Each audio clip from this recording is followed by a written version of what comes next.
Magpapatuloy sa paghahatid ng tulong at suporta ang pamahalaan sa mga dating combatant at apektadong komunidad sa pamamagitan ng Peace Caravan ng Office of the Special Assistant to the President o OSAP.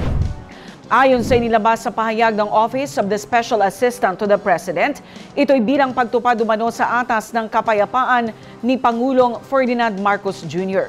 Nakasaad sa pahayag na mga caravan ay mahalagang bahagi ng normalization track ng Comprehensive Agreement on the Bangsamoro o CAB na nagpapakita ng kapayapaan ay hindi lamang tungkol sa usapan kundi sa pagbibigay din ng tuloy-tuloy at malawakang suporta.